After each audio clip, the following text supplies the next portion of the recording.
Welcome to this edition of the show, Inside Naija Sport, where the stories are told. A live broadcast from a darling and reliable network channel, Sport 247 Naija. That is the Nigeria first dedicated grassroots sport platform. This edition of the show today will look into the state of Nigerian football. We also shelve a little bit straight to the athlete corner and grassroots spotlight. We'll also have a live interview and all seats indeed. We have them in box for you. I will also lead you straight to the fan zone. All interest, all comments, indeed, your messages will also be read live on the show right here as you go straight to our social media handles on Facebook, Instagram, and on Twitter. That is X, where you log onto Sport247 Naija. Don't forget that local content and latest indeed is also right there on our website, www.sport247.ng. Once again, www.sport247.ng. I am Abiodun Ogunbaya by name, the senior prefect for grassroots sport. Let's go straight to our top stories. We have major top stories today. We'll talk about the bonuses protest. Why? What happened? What occurred there before the game, the semi-final against Gabon, right there in Morocco. And also, we'll also make analysis well covered with that 4-1 win against Gabon that lead us through to that connection with DR Congo. But before then, just to let you know that we have a second-ranked highest goal scorer of all time for Nigeria. That is Victor Osimhen. I have on the show today. Femi, if I should say that's my name, you can call me the Speed Tongue. Speed Tongue, indeed. Good, great one. That is the veteran sports analyst. Indeed, he has been there for decades. Indeed, he's going to get us much more about the talking point of the day. But firstly, let's talk about what happened before that game in Rabat, Morocco. That is the bonus protest. What transpires? Why? How does that really affect the game? Or what how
Sports 247 Network, your one-stop destination for all things sports and multimedia. We offer a world of production services that bring sports and events to life. From audio and video commercial production to audio and visual event streaming. Need a studio for your project? Studio section rental? It's right here. We create documentaries, TV magazine productions, full multimedia experiences, and cover sports and events like no one else. Post-production, media solutions, and more. Visit our office and studio at 8 Akinwale Street off Nationwide Petrol Station, Yaya Baton Ogba, Lagos, Nigeria. Contact us today at 0809 653 0601 or 0706 049 3819. We're on Twitter, Facebook, Instagram, and YouTube at Sports247 Naija. Check out our website at www.sports247.ng for the latest updates and content. Sports247 Naija, Nigeria's first dedicated grassroots sports platform.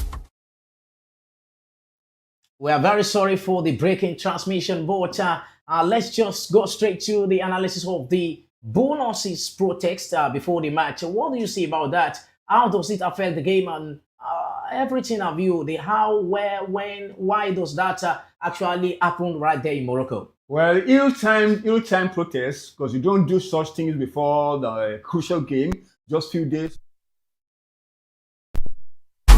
Sports 247 Network, your one-stop destination for all things sports and multimedia. We offer a world of production services that bring sports and events to you live. From audio and video commercial production to audio and visual event streaming. Need a studio for your project? Studio section rental? It's right here. We create documentaries, TV magazine productions, full multimedia experiences, and cover sports and events like no one else. Post-production, media solutions, and more. Visit our office and studio at 8 Akinwale Street off Nationwide Petrol Station, Yaya Baton Ogba, Lagos, Nigeria. Contact us today at 0809 653 0601 or 0706 049 3819. We're on Twitter, Facebook, Instagram, and YouTube at Sports247 Naija. Check out our website at www.sports247.ng for the latest updates and content. Sports247 Naija, Nigeria's first dedicated grassroots sports platform.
Sports 247 Network, your one-stop destination for all things sports and multimedia. We offer a world of production services that bring sports and events to you live. From audio and video commercial production to audio and visual event streaming. Need a studio for your project? Studio section rental? It's right here. We create documentaries, TV magazine productions, full multimedia experiences, and cover sports and events like no one else. Post-production, media solutions, and more. Visit our office and studio at 8 Akinwale Street off Nationwide Petrol Station, Yaya Baton Ogba, Lagos, Nigeria. Contact us today at 0809 653 0601 or 0706 049 3819. We're on Twitter, Facebook, Instagram, and YouTube at Sports247 Naija. Check out our website at www.sports247.ng for the latest updates and content. Sports247 Naija, Nigeria's first dedicated grassroots sports platform.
Sports 247 Network, your one-stop destination for all things sports and multimedia. We offer a world of production services that bring sports and events to you live. From audio and video commercial production to audio and visual event streaming. Need a studio for your project? Studio section rental? It's right here. We create document sports and events like no one else. Post-production, media solutions, and more. Visit our office and studio at 8 Akinwale Street off Nationwide Petrol Station, Yaya Baton Ogba, Lagos, Nigeria. Contact us today at 0809 653 0601 or 0706 049 3819. We're on Twitter, Facebook, Instagram, and YouTube at Sports247 Naija. Check out our website at www.sports247.ng for the latest updates and content. Sports247 Naija, Nigeria's first dedicated grassroots sports platform.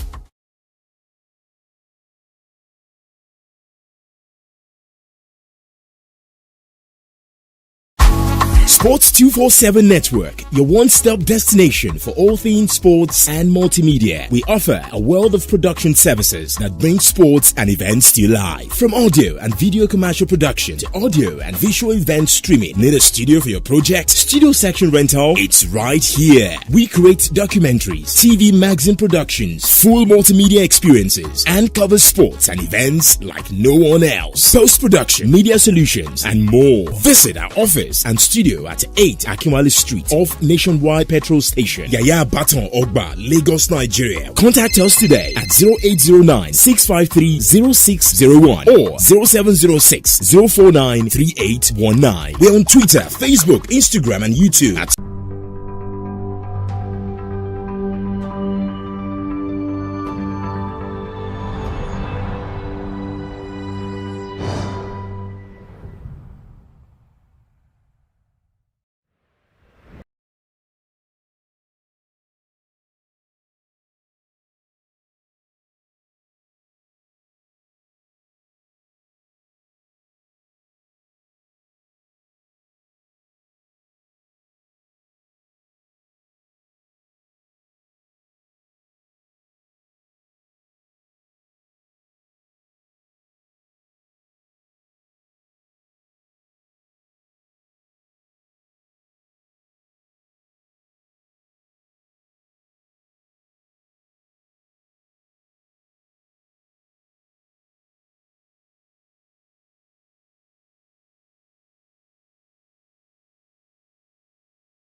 Welcome to Inside Naija Sports, where the real stories are told. Indeed, a live broadcast right here on your reliable network channel, Sport 247 Naija.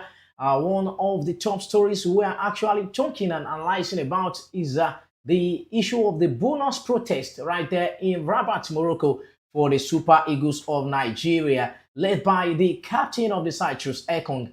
What do you see about that protest? Well, very bad protest, very bad history, negative, ill-timed, ill-advised, and I don't know what the players, well, they say probably were instigated by some of the officials who thought that they were not able to get their money. But I thought the best time they should have done this protest would have been after the game against Benin Republic, when everybody was in a high, celebrating the margin and all that. But they chose the wrong time to do that. and you don't go on protest few days before a very, very important game. And I think to an extent that protest affected the rhythm of play in yesterday's game, spiritually as well, technically as well. And I think at the point we said we didn't have enough luck to getting the goals going early. Well, at the end of the day, we still got the victory, 4-1. But we must not overlook the fact that that protest was not the best time and not very advisable at all for the players. And I think the captain, William Truth Ekong, may be the one to pay the price for leading that rally that was not meant to be. Garbarawa said something about looking at some of our top stories on our website. He was unhappy with the situation of things. He caused that protest not the right time. And indeed, that means he's also getting in the same line with your analysis about that. But nevertheless, we won 4-1 against Gabon after extra time. Victor Osimhen, extra time brace powers Nigeria 4-1 victory over Gabon in the World Cup playoff semi-final one. He scored 2 goals in the extra time to secure that 4-1 victory for Nigeria against Gabon at the African playoff semi-final for the 2026 World Cup played in Rabat, Morocco. After Akwa Adams scored the first and equalizing goal from Mario Lemina, but nevertheless, we have Chidera Duke who put us forward in that game during the extra time before Victor scored that 2 goals. Looking at that game, we scored.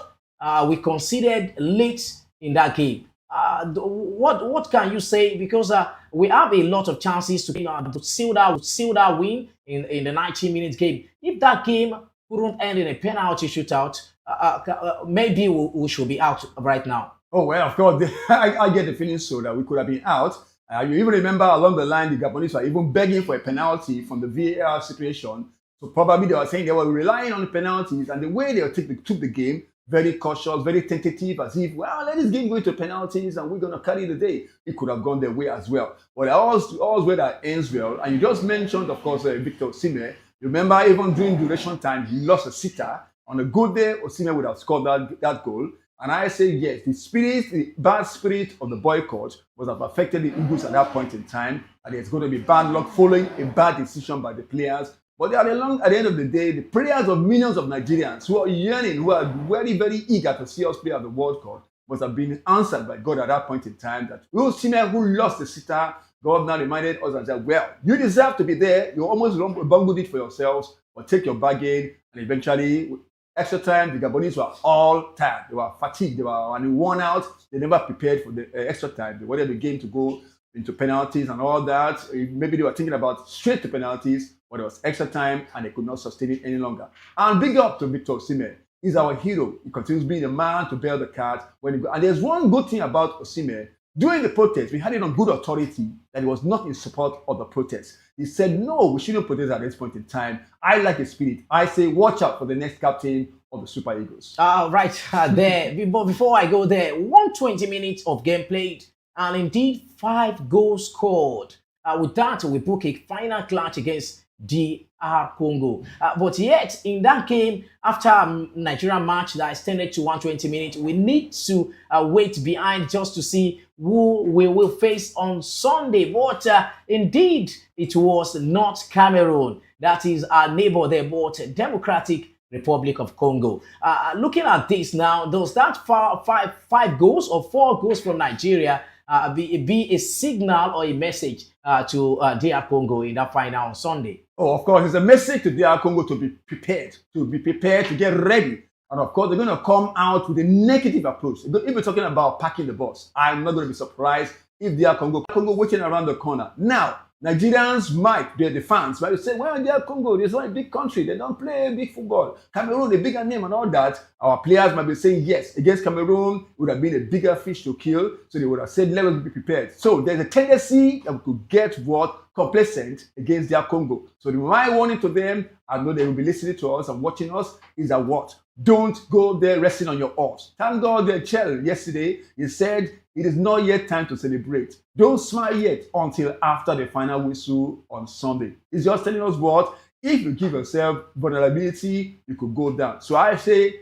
Please, Super Eagles, it is not over until it's over. It is not over until it's over. Let me just take it right there from you. But yet, still inside Naija sport, where the real stories are told, really indeed. But there is one player who rose tough from the under 17. It was really magical right there when he went on to France before going to Italy. But yet, from there, now in Turkey with Galatasaray. Indeed, that is Victor Osimhen scored the 31st goal for Nigeria and sitting on the second position for the all-time goal scorer for the nation, white green color, just behind late Rashidi Yekini. 6 goals just for Osimhen to get to the top. How do you see this coming?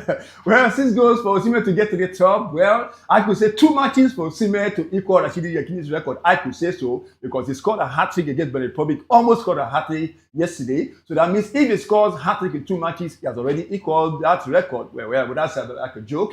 But it all goes to say that what? He's still young, he's still vibrant, he's still strong, and he's still scoring. So that means, give or take, 4 matches, 3 matches, 5 matches, whatever it is, before the end of the year 2026, probably at the World Cup, we're going to be talking about the new eternal highest goal scorer for the Super Eagles on the person of Victor James Osimhen. And remember, in the history of Under 17 World Cup, it's also the eternal highest goal scorer. Scoring those number 10 goals in one competition, 2015, en route to us winning a competition with Manuel Amunike as the coach. That's where he came out from. Where we mentioned Osimhen, yes, the guy who is going to be knocking on the doors, already knocking on the doors, going to be opening the doors of higher goal scorer. But I thought you were going to mention Akko as well.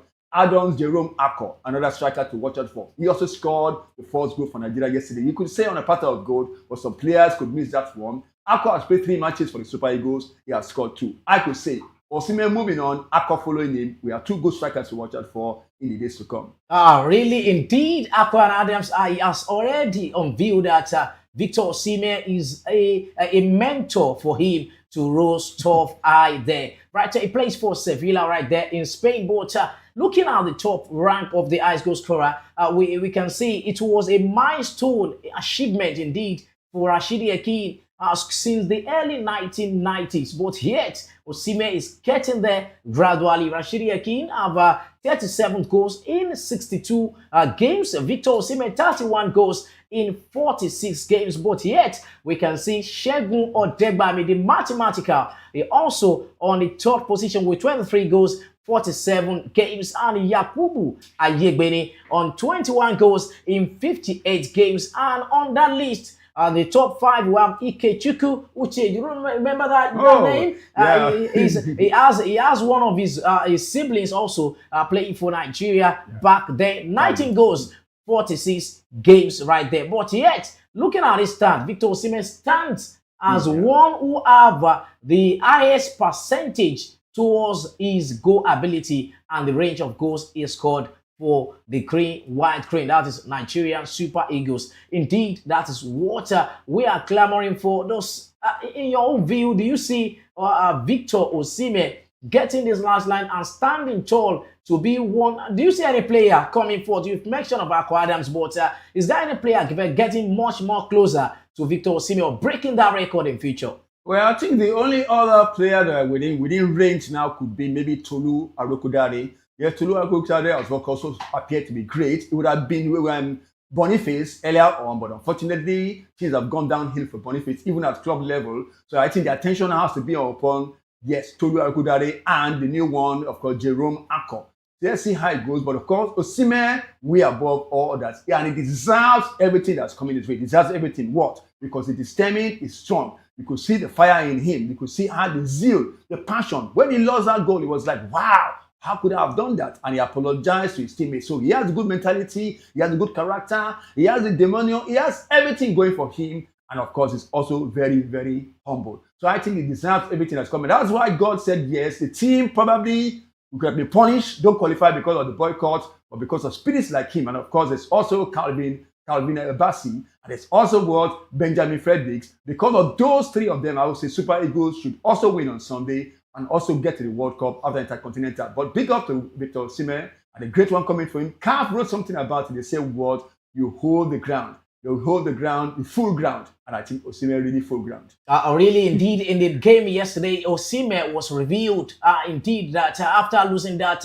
last-minute drive, he was actually asking for, is this game ending in penalty? Oh, yeah. When it was responded, he got the response to say the game will still have some extra time. He now promised his teammates that I'm going to make it up to you, and it really did his best with that 2 goals to make it 4-1. But yet, we will be playing on Sunday in Morocco. Yeah. But yet, we will be missing that new captain, Wilfred Onye Ndidi, due to some certain questionable offense or suspension indeed.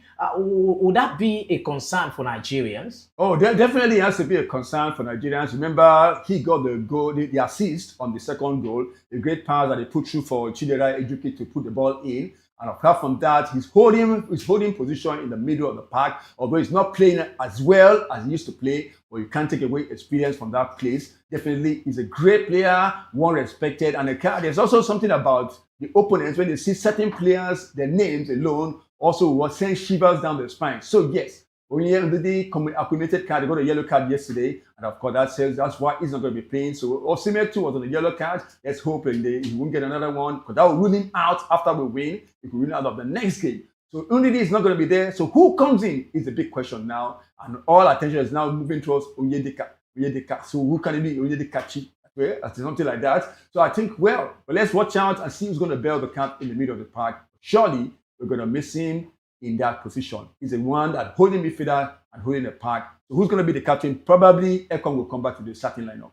A lot in that game, because when we are looking about those players who might be suspended, even if we win on Sunday, it really will be a worry for Nigeria. But just let me let you know that you can also join us on this conversation right there on the comment section on this live broadcast, Sport 247 Naija. Also, get through to our Facebook and those our Instagram and Twitter Sport 247. All major talking points and headlines are right there on our website. That is the latest sports information, www.sport247.ng. Indeed, it's been a great day, great time, but yet we'll still get you much more covered. Indeed, we have a lot to just get you more covered. Before we go to that break in transmission, but yet we all let you know that we will be on an hot seat with a great individual, a man of honor, talking about the General Secretary of Lagos State Referee Association,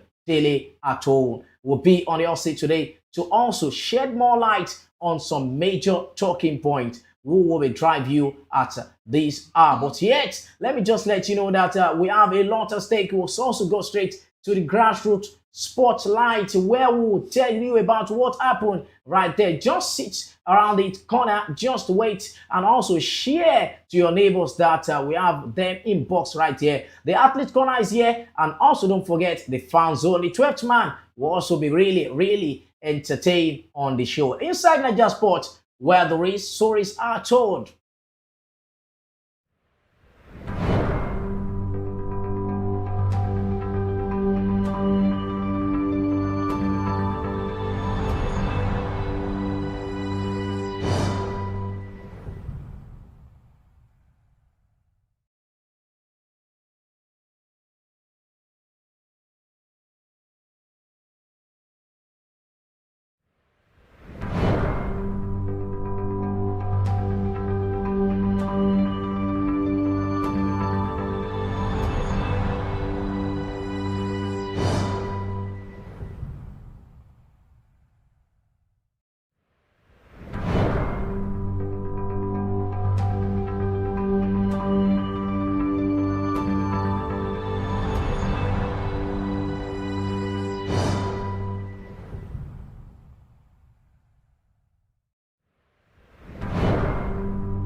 Yes, welcome back to the show Inside Naija Sport, where the real stories are told. I told about that Athletes Corner, where we get ready about some young athletes right there in the ongoing NUGA Games 2025 right at Jos University of Jos. Indeed, we'll also be hearing from Rebecca Shoneye, woman 800-meter gold medalist right there. We'll have you more covered from that great interview.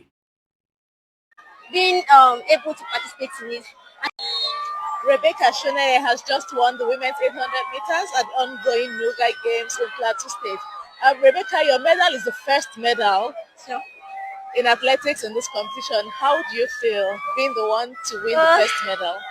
I actually feel on top of the world because it's always my dream to, participate in this NUGA because right from my primary school, I've been hearing the game NUGA, and I've been dreaming of, being able to participate in it, and to God be the glory. I didn't just want to participate, but I actually won a gold medal, and all thanks to God. It wasn't me actually, it wasn't me. How much preparation did you put to this? Well, a lot, but at the same time, I won't say it's actually my hard work, it's grace. Some train more than me, I know that.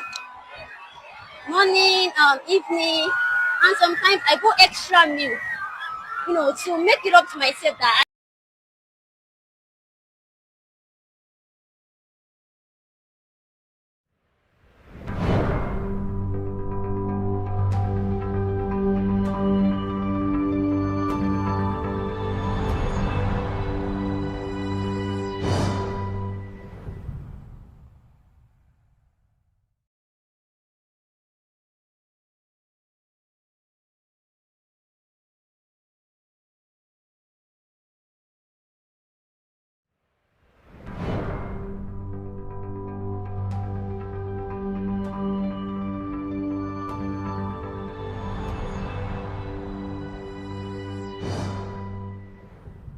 Welcome to Grassroots Spotlight. The Director General, Lagos State Sports Commission, Leko Fatodu, has applauded the organizers of the Lagos Women Run for sustaining the goal-oriented event for a decade. The 10th edition of the yearly event was recently held with over 5,000 women from all walks of life participating in the 10 kilometers race, which started from the Tafawa Balewa Square and ended at the Mobolaji Johnson Arena, Onikon. Fatodu acknowledges the impact of the fitness and wellness event, describing it as essential for the state to have a healthy and active citizen. Praising the organizers for a decade of consistency, the LSSC boss reaffirms the commitment of the Lagos State government to supporting initiatives that empower and ensure women thrive. To see a lot of older people coming out to be part of this, you can walk, you can run, you can jump, and you can do everything according to your pace.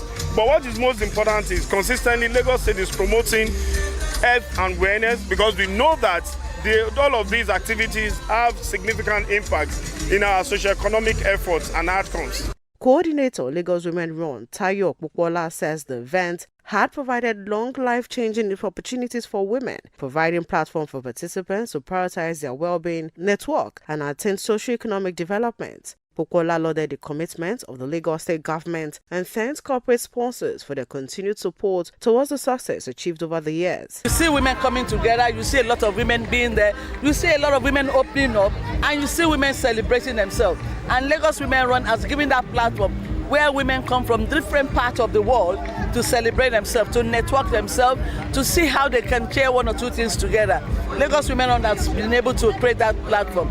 Then our sponsors, they've really made us proud. Amina Talabi made history as the first Lagos-based athlete to win the Lagos Women Run, clocking the time of 39 minutes and 25 seconds to win the race. The yearly race had long been dominated by long-distance runners from northern Nigeria, particularly those from Plateau State. But Alabi, who grew up in a military barracks in Lagos, finished top this year. I left so many things just for me to be among the best, for me to be the champion.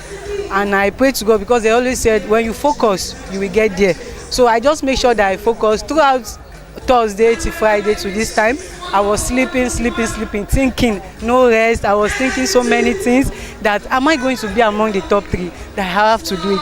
I can't just believe that I'm the champion. 19-year-old Vivian Obadiah and veteran runner Elizabeth Bauer, both from Plateau State, placed second and third in the open category. The top 3 runners received cash prizes, while top finishers in the veteran category, designed for participants from ages 45 and above, also received cash prizes. Celebrating the landmark 10th anniversary, the 2025 Lagos Women Run with a theme, One Race, Thousands Opportunities, created impact beyond the race, with participants putting in place more activities and events leading to the D-Day.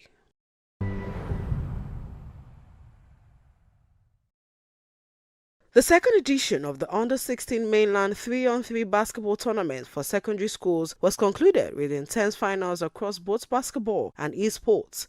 16 schools participated in the expanded roster of 64 basketball players, while 8 student gamers competed in the esports. Held at the Avicenna International School, GRA Ikeja, the event was organized by the Senior Special Assistant to the Governor on Sports Marketing and Administration, Onokwepo Adu. The inter-schools tournament is part of a broader youth development strategy that integrates competitive sports, digital innovation, and community-level talent grooming, driven by personal passion for basketball development and a desire to give secondary school students a platform to express their talent. Adu emphasizes the importance of creating more platforms for young athletes. I have a passion for basketball. I was like, yeah, let me just do something for the secondary school students. So I was like, yeah, let's have both public and private schools here in Lagos State, both on the mainland and on the island, right? Come together and, harness the talent that we have. Give them an opportunity, because a lot of people don't even have that platform to actually give these kids, a chance to actually show themselves. The maiden edition, held in 2024, catered to schools in Lagos Island. This year's event gave students in Lagos Mainland an opportunity to compete. Adu reveals that gaming was added to enhance the growth of esports in Nigeria, noting that the partnership with Game Evo will ensure more kids showcase their talents on the global gaming stage. Actually it's on the rise.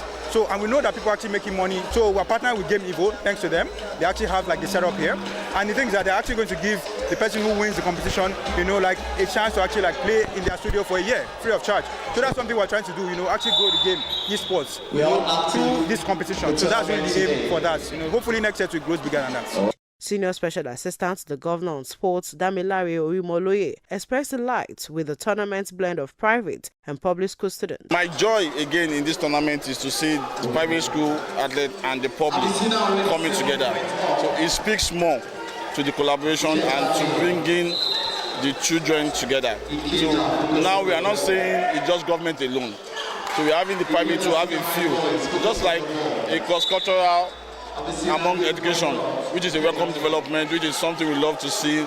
In the 3-on-3 basketball finals, Ilupeju Senior Grammar School defeated Topfield College in a dramatic fashion 12-11 to secure the boys' title. Topfield girls delivered a dominant performance in the finals, showcasing depth and discipline to humiliate Dansor High School 22-2. The boys and girls teams from Avicenna International School finished third. In the esports NBA 2K Finals, a 2-point thriller caps the competition, illustrating growing gaming aptitude among students, as Avicenna International School narrowly defeated Wellsprings College 59-57.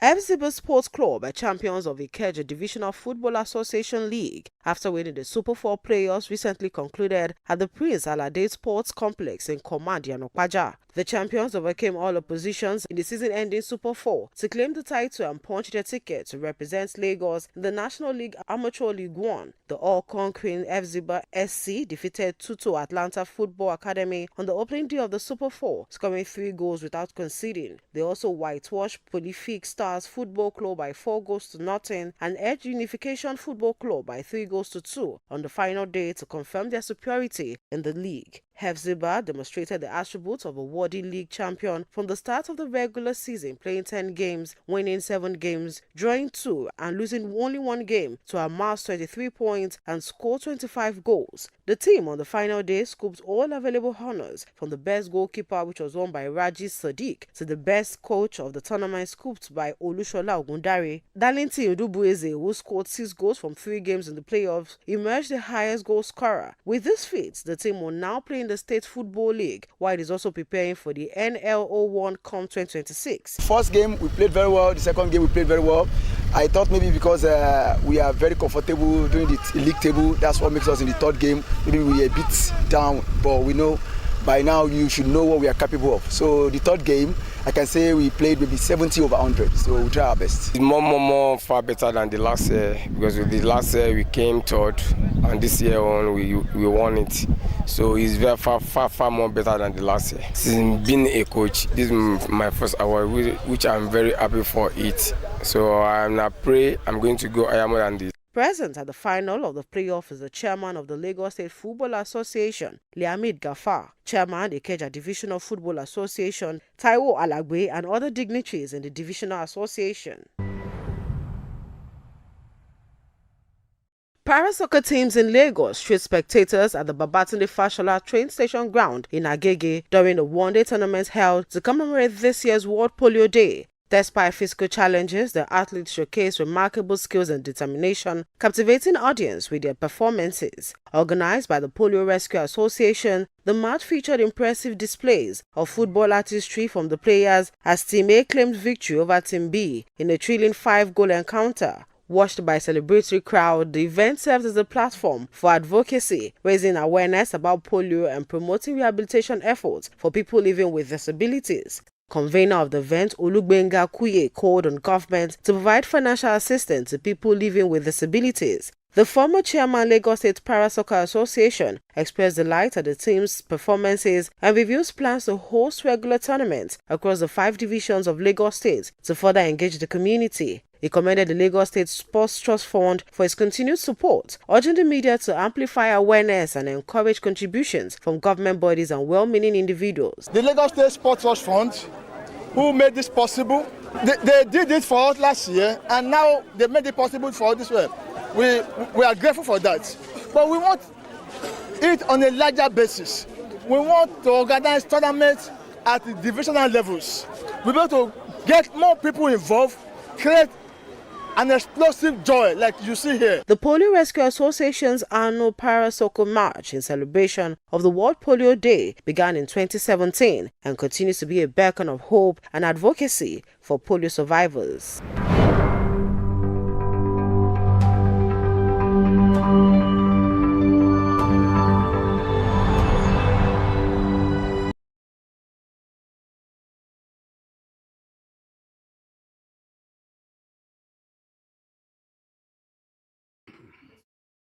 And we're still rolling and still moving on fresh. It's still inside Naija Sports, reaching you from your reliable channel, Sports 247 Naija. I am Femi Fashitire. You can call me the Speed Tongue. And you're welcome to the Hot Seat segment of this program, your ever reliable program every Friday, streaming live and direct. And on Hot Seat, we have someone who tells us how it is in a hot, refreshing manner. I call him the arranger, the man who can arrange things in a perfect order. He is the General Secretary of Lagos State Football Referees Association in a person of Dele Ato. You're welcome to the program. Thank you very much for having me, the Big Fash. You see, the seat is very hot. Very hot. And well, very hot news at the moment is, of course, Super Eagles winning yesterday. Hot, fresh, and smoking. 4 goals to 1. What's your commentary about the game? Congratulations to the team and congratulations to Nigeria. But we've won nothing. Because out of this quartet is only one qualifier that we are going to have.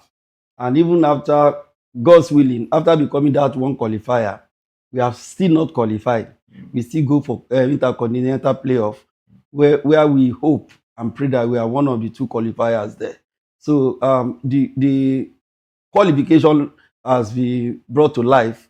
We are happy, we are grateful, but we have not won anything. We have not won anything. Yeah. And there are 2 contentious issues that came before this game. Number 1, the boycott of training by the Super Eagles players. They went on strike. What do you say about that? It's becoming a pattern, and it's unfortunate. For me, I think it's a good thing in code that was done at the wrong time.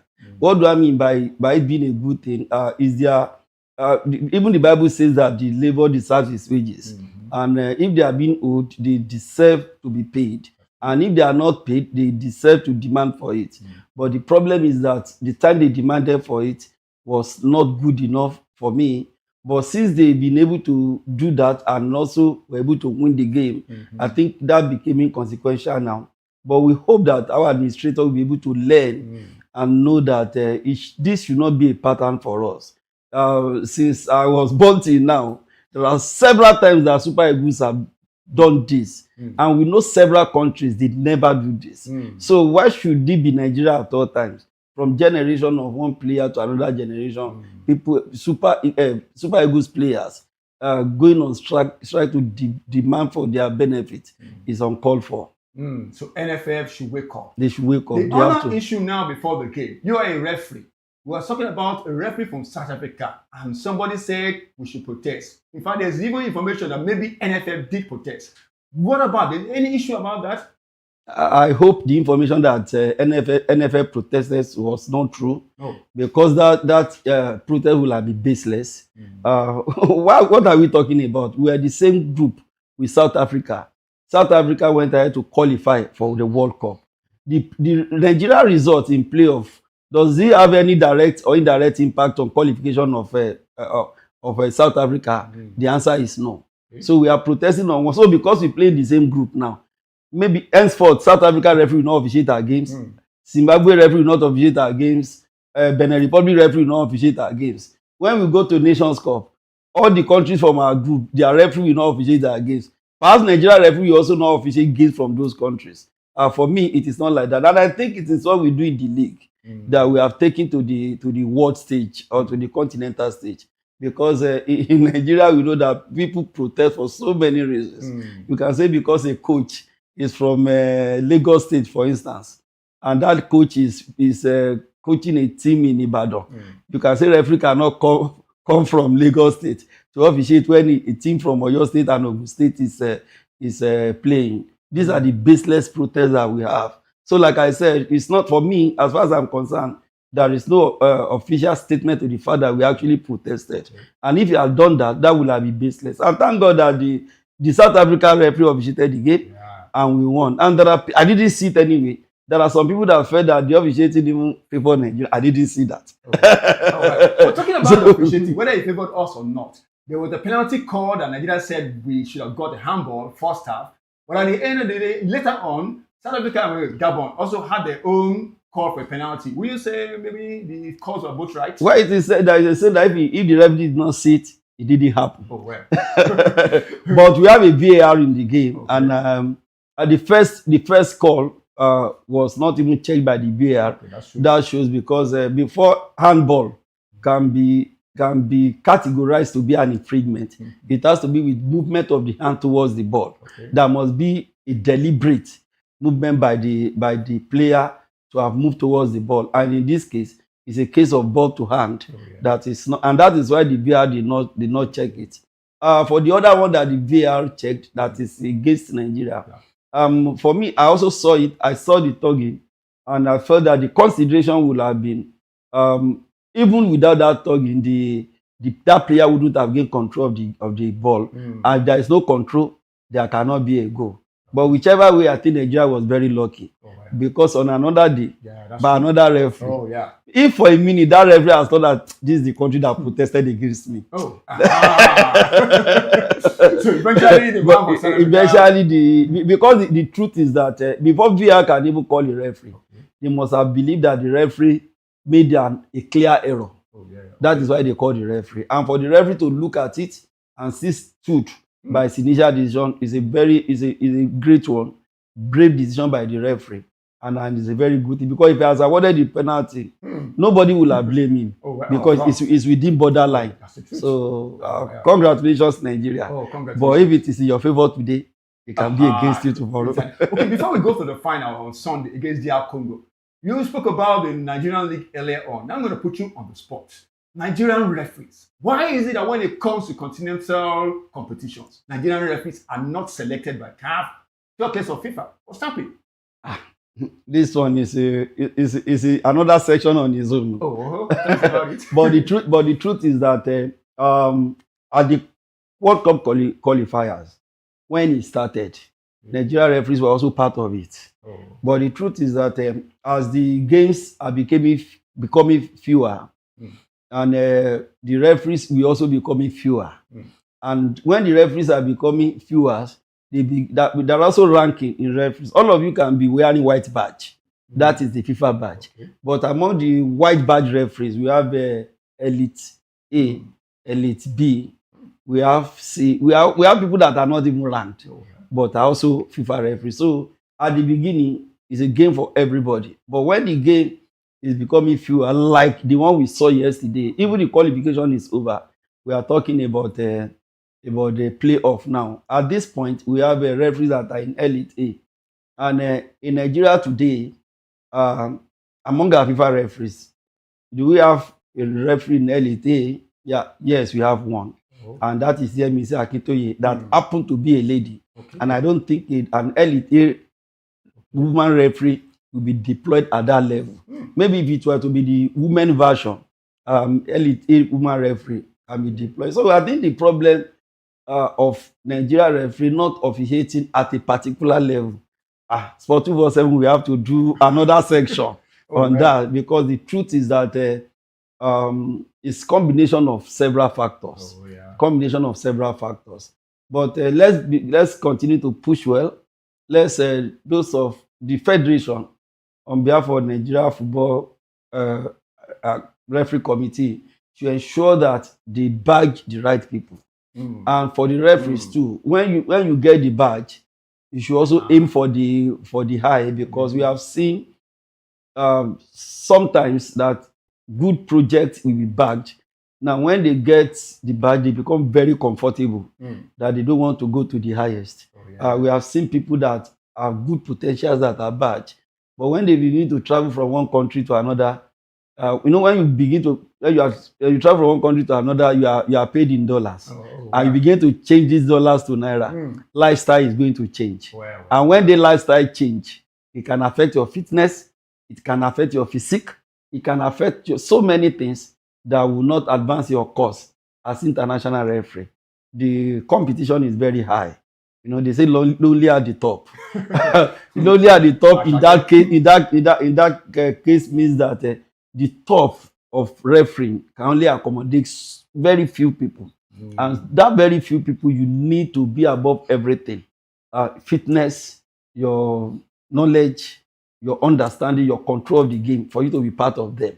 So we continue to hope that we have individuals that will be able to be part of that Elite A referees that will be able to officiate at the highest level of football in both CAF and world.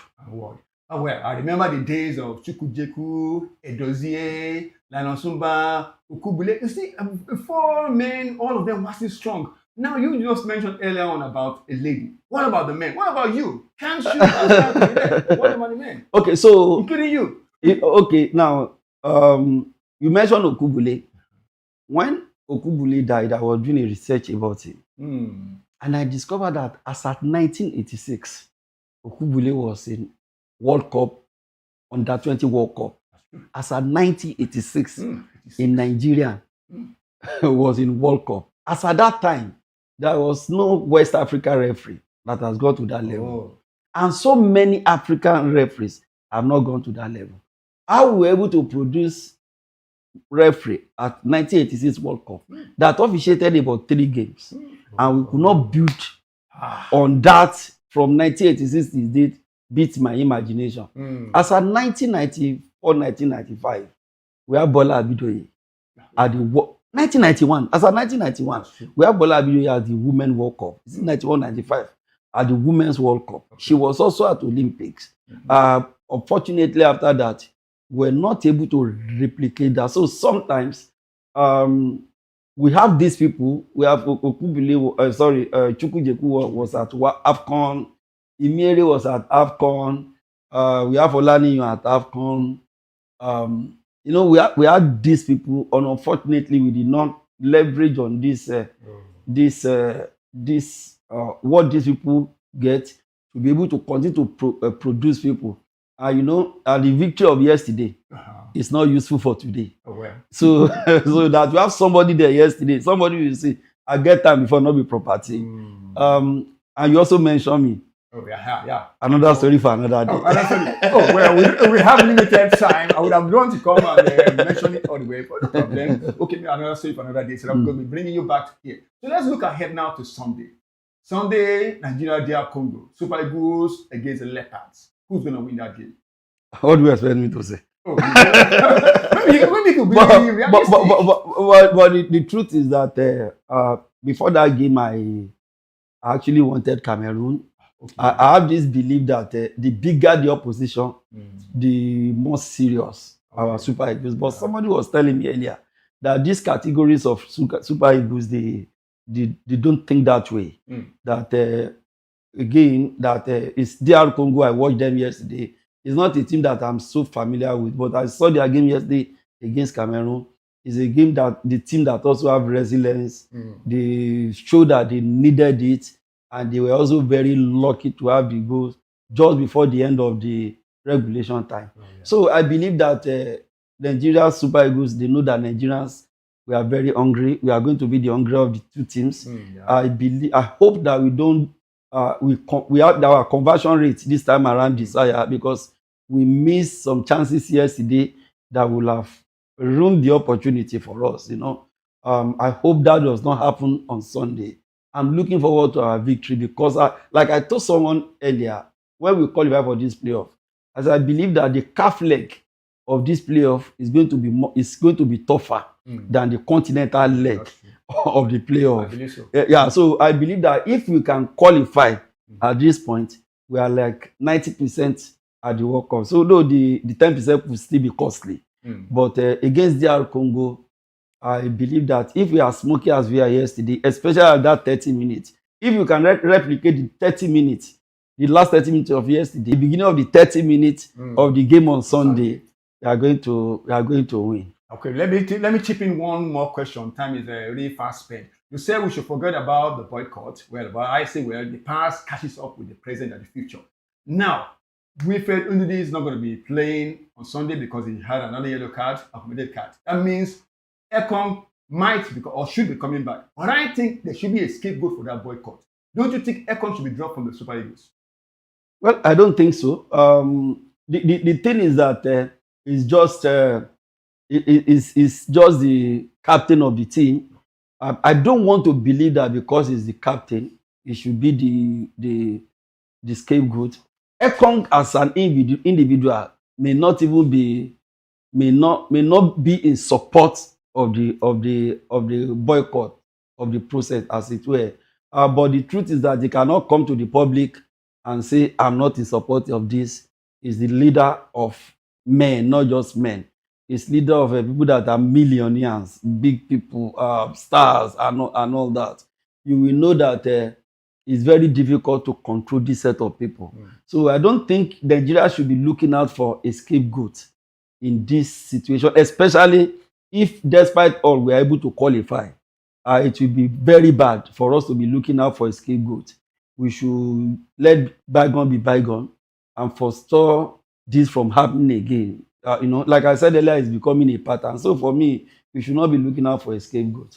Talking about Wilfred, the yellow card that he got yesterday, for me, and it was very early in the game. It was 6 minutes of play. And I look at it that, how can he, and at the position that he got the yellow card, and the captain of the team too, for me, I think it was very needless to get that yellow card. But players, we do these things. You saw how Osimhen scored a goal and he removed his jersey. And I asked myself, of all the methods of celebration on earth, beautiful method of celebration on earth, how does removing your shirt to get a yellow card now become so fashionable? God forbid you play the next game, get another yellow card, and you won't be able to play another game. So for me, sometimes some our players are very careless with all these little details, and they know that this can really cause us and cause the team. So for me, I don't think, going back to your question, you should not be looking out for a scapegoat, sincerely,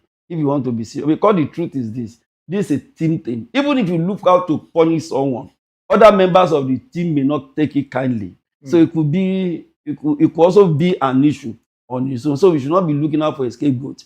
Some people have said perhaps it's the reason Ekong did not start that game. I don't want to believe that. Personally, I don't want to believe that, because I don't think there is any official statement to say that that's the reason he was dropped to the bench. I want to believe that it's just a pattern that the coach wants to play. And I want it to be as that. We should not be looking out for a scapegoat, sincerely. Okay, if we're not going to take a scapegoat from the players, what about from the NFF? Because apparently the money have been paid by the National Sports Commission.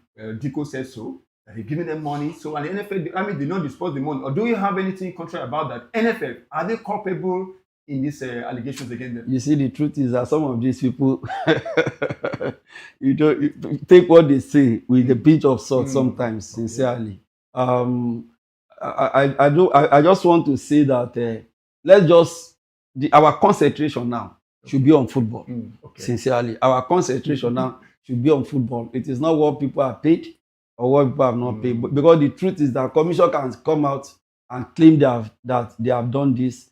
And at the end of the day, what have they done? And you know, these people, they have a way of covering up for one another. Look at when the issue of Kirby Stadium and where is this place in Warri? When the issue of that stadium came out, Diko came out to say NFF is not culpable. These are the things that happen. Now, commission is saying that they are paid now and all that. And even when Diko was in federation, we also have this issue of strike. Even when he was a member of the federation. So, for me, I don't want to go into what the commission is claiming that they have done. Because the truth is that they are like big brother.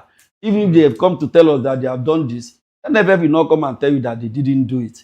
So, for me, I don't want to deposit my energy into what they've said. I want to concentrate on football at this level. Maybe after getting this cap ticket, we cannot talk at plenty about what will have happened and wouldn't have happened when it comes to bonuses. No, some people have told us that this money the boys are demanding for, it's not even the money that they are owed. It's that the money we're demanding for special bonus. I'm sure you heard that. That is not that the money that they were owed is because they are demanding for special bonus because of the playoff.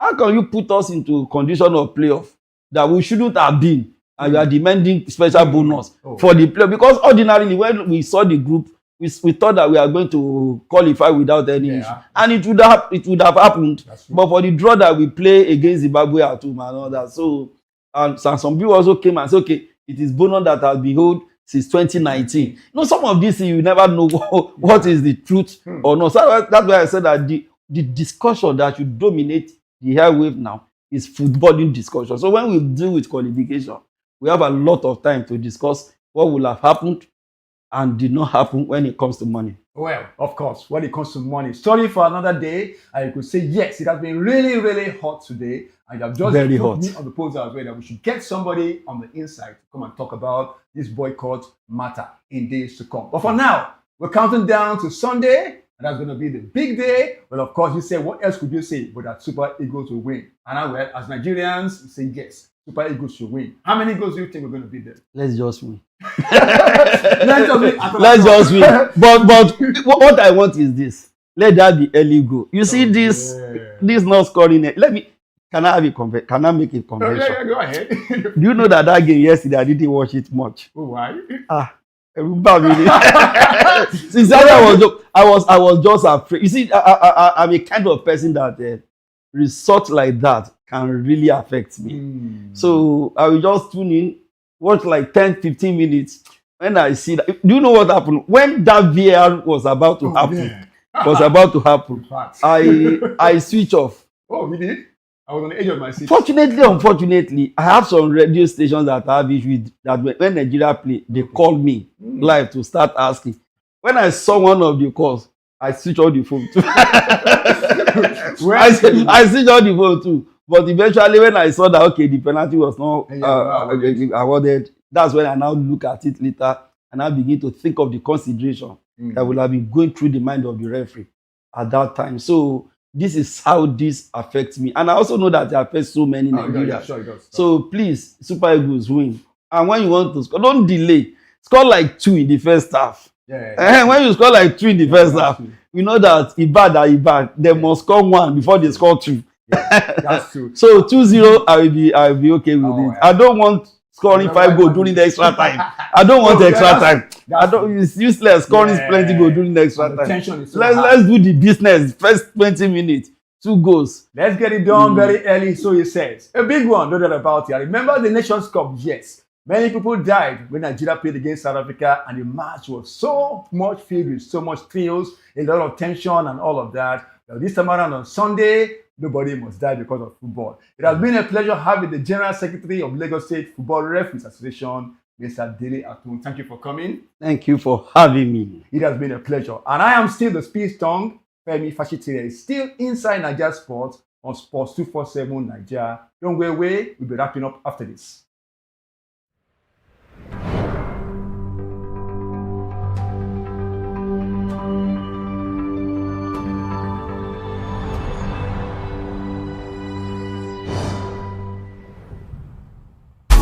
Sports 247 Network, your one-stop destination for all things sports and multimedia. We offer a world of production services that bring sports and events to you live. From audio and video commercial production to audio and visual event streaming. Need a studio for your project? Studio section rental? It's right here. We create documentaries, TV magazine productions, full multimedia experiences, and cover sports and events like no one else. Post-production, media solutions, and more. Visit our office and studio at 8 Akinwale Street off Nationwide Petrol Station, Yaya Baton Ogba, Lagos, Nigeria. Contact us today at 0809-653-0601 or 0706-049-3819. We're on Twitter, Facebook, Instagram, and YouTube at Sports247 Naija. Check out our website at www.sports247.ng for the latest updates and content. Sports247 Naija, Nigeria's first dedicated grassroots sports platform.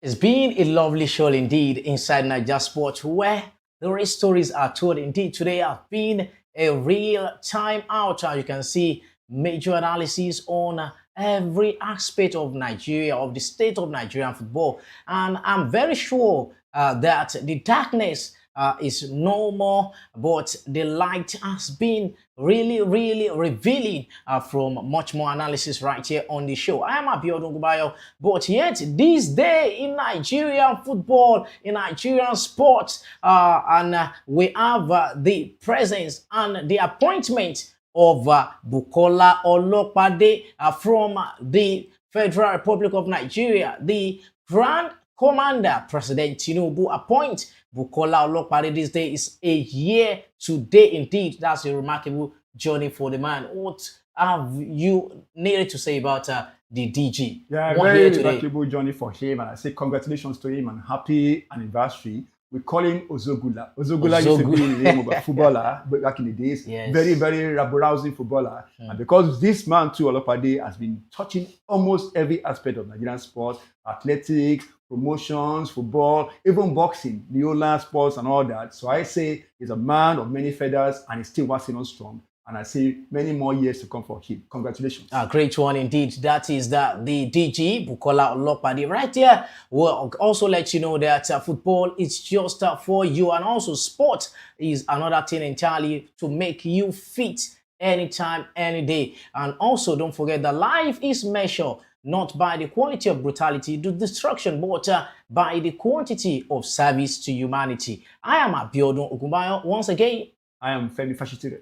It's lovely to be here today. And also don't forget to join us in any conversation on our social media handles on Twitter, on Facebook, on Instagram at Sport247 Naija. Every of the bit of latest sport content on our website www.sport247.ng. Until we come your way next time, same vibes. Remain blessed.